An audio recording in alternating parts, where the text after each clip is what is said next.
tea. In 1944, inside prisoner of war camps across the United States, captured Nazi soldiers were eating hot meals, playing soccer, attending classes, and in many cases, being treated according to international law. At that same moment, Black American soldiers wearing the US uniform were being denied service in diners, forced into segregated barracks, and sometimes beaten for sitting in the wrong seat on a bus. Let that sink in. How did a country fighting Hitler's racism abroad maintain racial segregation at home? And why did some Nazi prisoners of war receive better treatment than Black American citizens? This is one of the most uncomfortable contradictions in American history. During World War II, the United States held over 400,000 Axis prisoners of war, the majority of them German soldiers. Under the Geneva Convention, POWs had to be treated humanely. They were guaranteed adequate food, medical care, protection from violence, access to mail, religious freedom. The US government largely followed these rules. Many German POWs worked on farms, attended classes, and even earned small wages. Meanwhile, Black Americans, especially in the South, lived under Jim Crow laws. Segregation wasn't just social, it was legal, and it was enforced. To understand this contradiction, we need to understand America in the 1940s. The US military was fully segregated. Black soldiers were placed in separate units. They were often assigned support, rolls cooks, drivers, labor battalions. Even blood donations were segregated.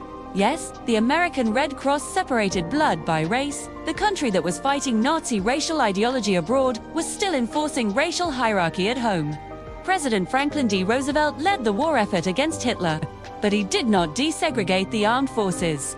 That would not happen until 1948, under Harry S. Truman, through Executive Order 9981. So during World War II, the contradiction was fully intact. There were over 500 POW camps across the United States. From Texas to Wisconsin, German prisoners often lived in conditions comparable to American soldiers. They received regular rations. In some cases, they ate the same food as us troops. They played sports, they formed orchestras, some even published camp newspapers. And under international law, they could not be forced into humiliating labor. Now, compare that to Black American soldiers stationed in the South. They were barred from white-only restaurants. They were attacked for attempting to use public facilities. In 1943, racial violence exploded in places like Detroit. Black service members returning home in uniform were sometimes assaulted, not by enemy forces, but by fellow Americans. So, here's the uncomfortable truth. German POWs were protected under international law. Black Americans were trapped under domestic racial law. One group was shielded by treaties. The other was constrained by segregation statutes. In the eyes of the law, Nazi soldiers were enemy combatants with defined rights. Black Americans were citizens with limited rights. That distinction matters, because the US government feared international backlash if it mistreated POWs. Violating the Geneva Convention could put captured American soldiers at risk in Europe. But domestic racial discrimination, that was considered an internal issue. And at the time, much of white America supported segregation. 2. It affected real POW. This wasn't theoretical. It affected real lives.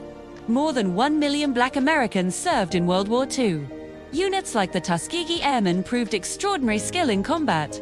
They escorted bombers over Europe with one of the lowest loss rates of the war.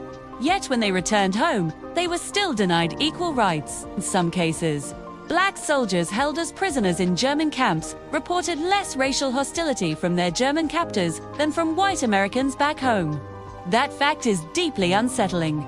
Not because Nazi Germany was benevolent, but because it highlights how normalized segregation was inside the United States.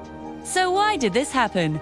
Was it hypocrisy? Yes, but it was also structural. If you want to see the hidden forces shaping the country, subscribe to USA Uncovered and stay curious.